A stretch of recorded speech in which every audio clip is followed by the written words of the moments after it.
Tout d'abord, j'aimerais rendre gloire, hommage à Yahweh, Bahashem, Yahusha, Bahashem, au Kodash. Shalom aux élus et double honneur aux apôtres et aux aînés de Great Millstone. Et salutations aux croyants et aux croyantes israélites. Ici, frère Amos, et je suis back avec une autre leçon inspirée de Yahweh, Bahashem, Yahusha. Les anges désirent plonger leur regard. Alors oui, les anges désirent plonger leur regard sur nos travaux, en effet. Si on va aller droit au but, je vais commencer à Luc 14 et 23.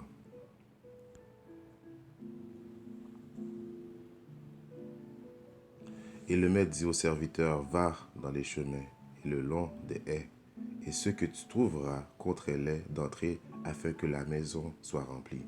Alors oui, quand on va, nous les optimistes élus, on va dans les chemins et le long des haies, qui veut dire dans les rues pour prophétiser et puis pour annoncer l'évangélique de Yahweh Shimyarusha et à tous ceux qui veulent entendre. Eh bien, les anges désirent plonger leur regard sur les travaux aussi, car les anges, des fois, ils prennent les apparences des humains. Et nous savons que les anges aiment beaucoup Yahweh Shimyarusha. Donc, tout ce que Yahweh Shimyarusha fait, ils sont là, ils sont omniprésents.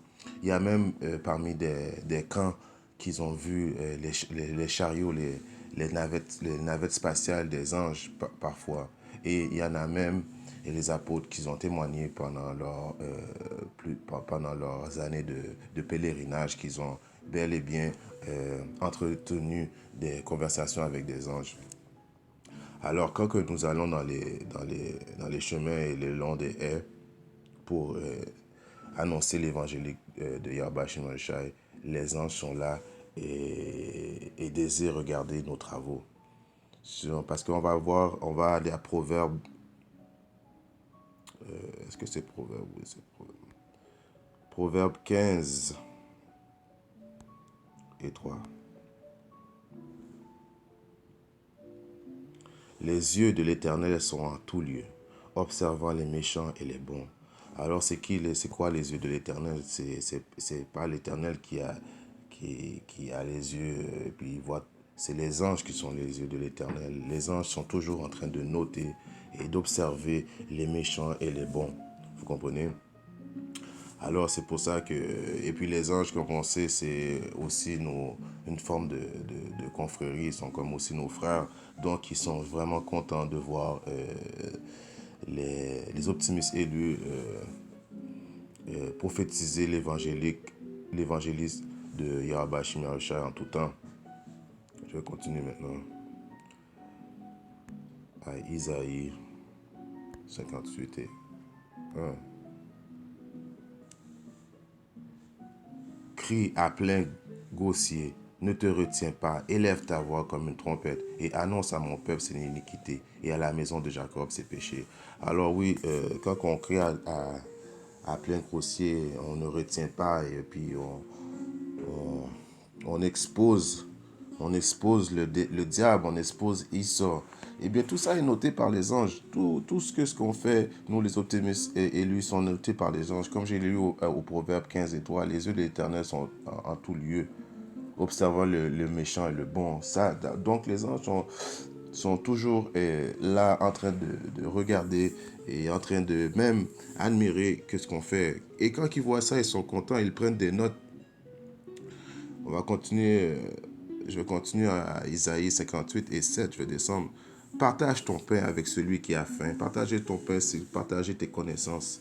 Et fais entrer dans ta maison les malheureux sans asile. Si tu vois un homme nu, couvre-le. Nu, ça veut dire qu'il n'a pas la vérité en lui. Couvre-le, essaie de l'instruire. Et ne te détourne pas de ton semblable. Alors, parce que des fois, oui, des fois, la plupart du temps, c'est des humains qu'on parle et puis tout ça, mais il y a parfois, c'est des anges qui sont... Nous savons que les anges prennent les formes des humains et puis, bon, c'est ça. Et puis, quand que tu vois quelqu'un qui a l'air dépourvu de connaissances, partage ton pain avec lui et puis fais-lui rentrer, essaie de le faire rentrer à la maison le plus rapidement possible, car on ne sait jamais si cet homme-là n'est pas un ange aussi. Mais je ne vous dis pas ça en disant que nous faisons ça juste pour attirer les anges. Nous faisons ça pour attirer les brebis de Yahweh Shimon-Shai. Mais parfois, les anges, comme je vous dis, sont toujours omniprésents dans tout ce que fait Yahweh Shimon-Shai. Donc, des fois, il peut arriver qu'on entretient des anges. Je vais continuer à Jean maintenant.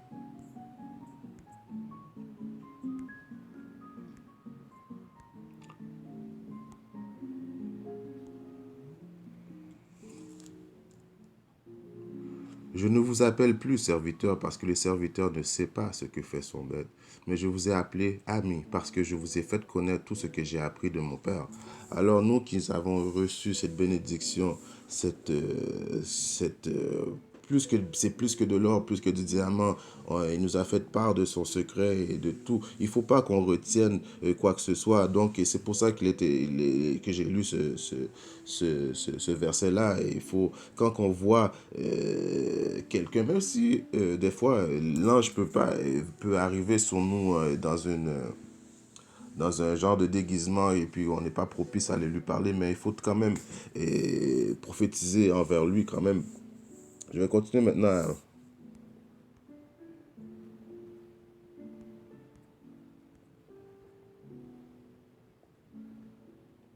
1 Pierre, commencer à 1 et 9.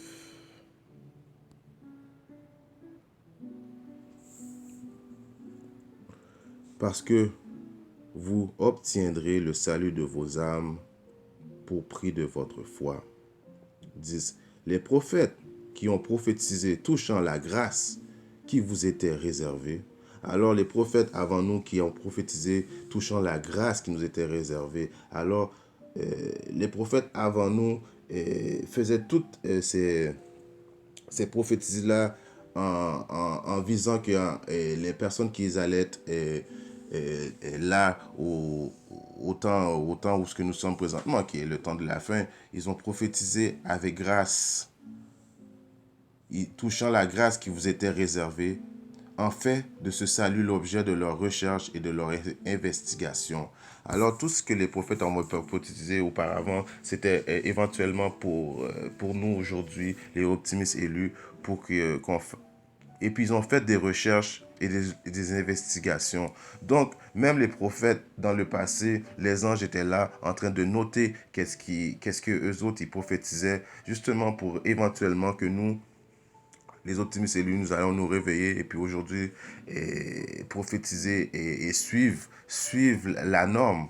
Parce que comme je vous dis, tout est noté et puis les anges veulent voir aussi s'il y a pas de choses qui ne se suivent pas. Donc c'est important de bien dire et toujours bien prophétiser, toujours faire les bonnes recherches comme les prophètes avant nous avaient fait. 11. Voulant sonder l'époque et les circonstances marquées par l'esprit de Hamashiach qui était en eux, qui attestait d'avance les souffrances de Hamashiach et la gloire dont elles seraient suivies. 12. Il leur fut rélevé que ce n'était pas pour eux-mêmes, mais pour vous. Alors, ça vient de confirmer qu'on a lu à 1 Pierre 10, que éventuellement les prophètes qui prophétisaient avant, c'était éventuellement pour nous aujourd'hui, qui étaient les dispenseurs des choses que vous ont annoncé maintenant, ceux qui ont prêché l'évangile par le Saint-Esprit envoyé du ciel et dans laquelle les anges désirent plonger leur regard. Alors vous voyez que les anges désirent plonger leur regard en tout temps et noter tout ce qu'on fait parce que eux autres, ils sont là depuis longtemps en train de noter et même les prophètes avant nous et pour voir si tout ce qu'on prophétise se suit, il est important de toujours prophétiser bien. Je vais continuer maintenant à 1 Corinthiens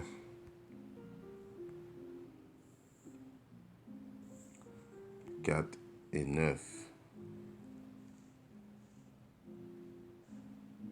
Car Dieu, Yahweh, ce me semble, a fait de nous apôtres, les derniers des hommes. Et quand il nous a fait de nous des apôtres, ça commence bien sûr par nos aînés de Great Millstone, et les apôtres de Great Millstone, en descendant jusqu'à nous, les optimistes élus, des condamnés à mort en quelque sorte, puisque nous avons été en spectacle au monde et aux anges et aux hommes. Alors nous, quand on prophétise dans les rues, dans les haies, on se donne en sorte en spectacle aux, aux hommes et aux anges. Parce que les anges, comme je vous dis, ils sont toujours là, omniprésents, à regarder. Et, parce que les autres, ils aiment ça, voir les optimistes élus faire les travaux comme il faut.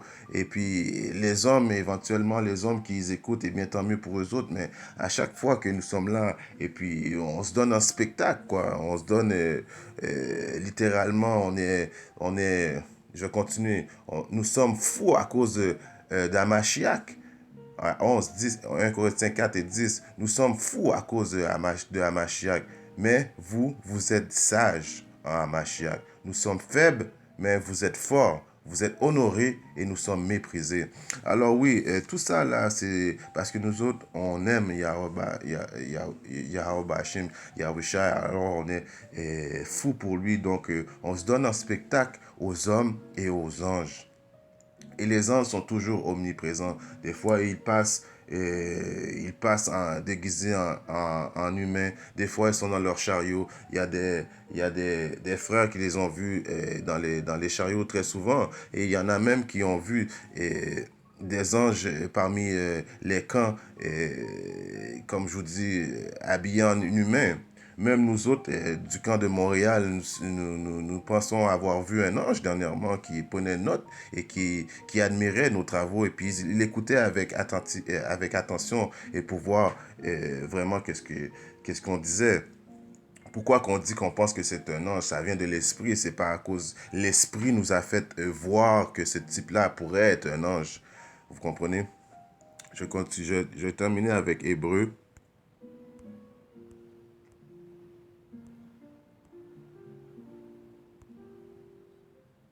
Commencer à 1. Non, Hébreu, c'est laquelle?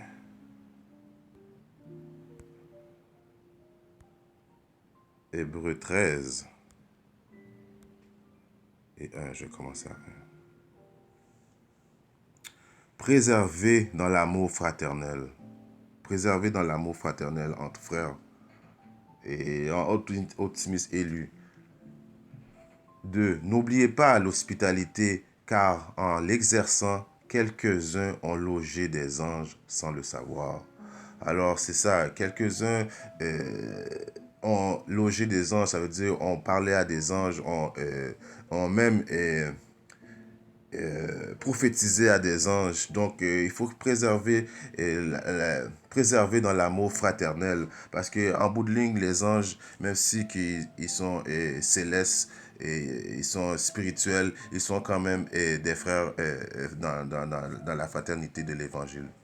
En espérant que cette petite leçon a édifié un de mes frères quelque part dans le monde, si Dieu le veut, je reviendrai avec une autre leçon. Et j'aimerais rendre gloire, hommage à Yahweh, Bahashim, Yahweh Bahashim, au Korkedash. Shalom aux élus et doux bonheur aux apôtres et aux aînés de Great Millstone. Et salutations aux croyants et croyantes. Shalom.